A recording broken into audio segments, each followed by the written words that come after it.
You've tried everything. Your diet is like a spreadsheet. You've cut out gluten, you've cut out dairy, you've cut out garlic, and yet the IBS symptoms just won't quit. Sound familiar? There's a reason nothing's worked, and it's not just about what you eat. Today, I'm sharing the 4 pillars of IBS management and how bringing them together can finally get rid of your IBS symptoms and take back control of your gut. I'm David Watson, founder of itsonlyibs.com, and I've helped hundreds of people with their IBS symptoms. By the end of this video, you'll know exactly why things still feel stuck and what to do next to finally feel better. So let's begin with pillar number 1. Dietary changes. Many of you watching this video have probably tried to eliminate foods already. I'd say 9 times out of 10, this is what people start with. And in a way, it's a sensible start. If you feel like every time you have dairy, you have symptoms, then it makes sense to remove it from your diet. However, it is super important that you do it in a structured approach. The best approach that we currently know for IBS is the low FODMAP diet. FODMAPs is the acronym given to the group of carbohydrates which can ferment and draw water into our gut,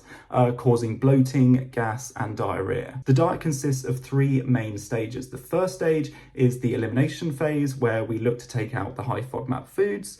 The second phase is the reintroduction phase, where we individually bring them back in and test their tolerances. And then the third phase is the long-term outlook. If, let's say, we discover that lactose is a problem for you and you're intolerant to it, then how can we make sure that you're nutritionally adequate? How can we make sure that you're getting enough calcium? Now, the low FODMAP diet has an 86% chance of improving IBS symptoms under guidance, which is the highest of any IBS treatment. However, this part's key: under guidance. I speak to IBS patients every day that haven't found relief with the low FODMAP diet, but 9 times out of 10 it's because they've tried it on their own, which is totally not their fault. Their doctor might just have given them a leaflet, or they've just read an article and they're told to just get on with it. But without proper guidance, it can lead to them being on the elimination phase too long, which can really damage the microbiome. They don't reintroduce properly. Maybe they've taken out foods that they didn't need to, or they're still having FODMAP foods which they shouldn't have in the elimination phase. Often when I've repeated the diet with them, but under proper guidance, they then see a benefit. So please do it with a nutritionist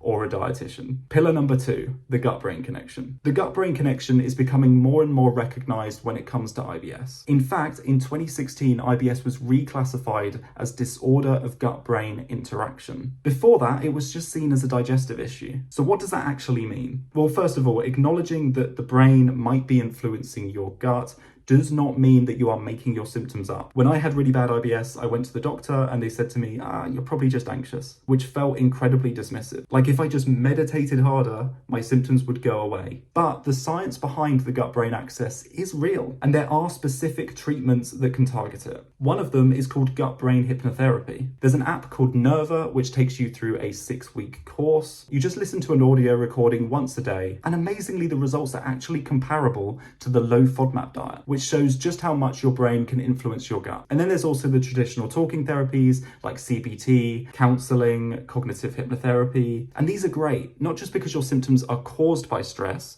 but because IBS can cause stress and a lot of anxiety within itself. When I was younger, I didn't tell people I had IBS. I would avoid going out because I was scared of flare-ups. Then I'd get anxious about being anxious, and then that triggered more symptoms. It becomes a vicious cycle. And if you don't address the mental side, the loop just keeps on spinning. Now, if you're watching this and you're thinking, yeah, but I'm not really an anxious person, completely fair enough. But this isn't about being consciously stressed or anxious. It's about the background noise that your nervous system is picking up on. And sometimes reducing that noise is just what your gut needs. Pillar number 3, medication. There are 2 different types of medication: short-term medications and longer-term medications. Both have their uses. Short-term medications include things like Imodium, which is an antidiarrheal if you're struggling with diarrhea symptoms. And then there's laxative brands if you're suffering with constipation. Short-term medications are great for the short term. In my early days of suffering with IBS, I used Imodium pretty much most of the time. My main symptoms were cramps and diarrhea, so taking an antidiarrheal really helped me manage my symptoms and just get through the workday. However, the issue with short-term medications is that they don't address the root cause. Sure, you could take laxatives every time you feel constipated, but that's not great for your gut and it's not going to fix it long term. When I work with IBS patients,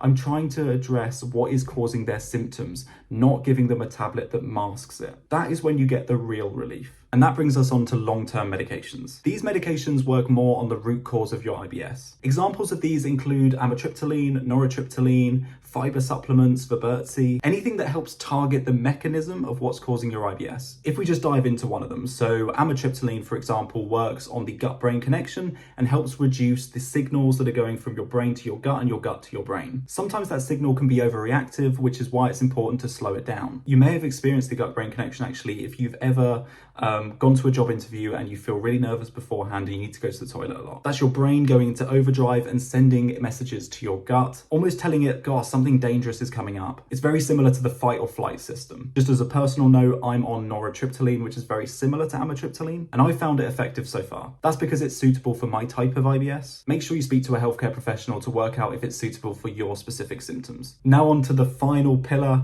number 4, probiotics. Probiotics are live bacteria which can be helpful for your gut, specifically the microbiota, which is the ecosystem of the bacteria that's living within your digestive tract. I like to think of the microbiota as a little bit like a rainforest. You need balance, diversity, and the right environment for it to thrive. And sometimes things like antibiotics or a poor diet can wipe out chunks of that rainforest, which is where probiotics might be able to help. Now, there is a lot of hype around probiotics. There's so many different brands out there and it's really hard to keep up with it. And that's the problem. It's incredibly hard to know which, if any, will help your specific type of IBS. And that's actually why I've put this pillar last. Everyone's microbiome is different. It's literally as unique as a fingerprint. So when you see claims online saying, oh, this probiotic will cure your IBS, be incredibly skeptical. Are there some good strains with good evidence behind them? Yes, but even then, it's not guaranteed and it's a lot of trial and error. For example, let's say you take a probiotic for the recommended 4 weeks. If it works,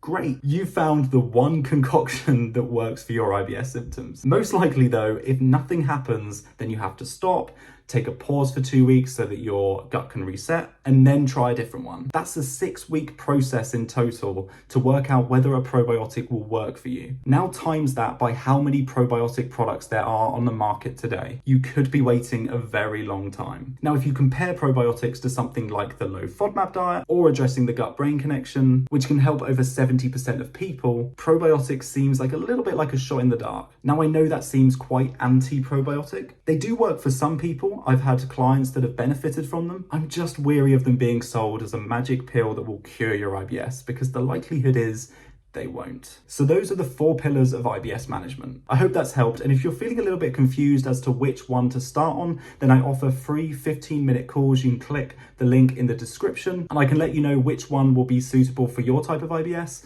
and also how we can work together to finally get you relief from your symptoms. Thank you for watching.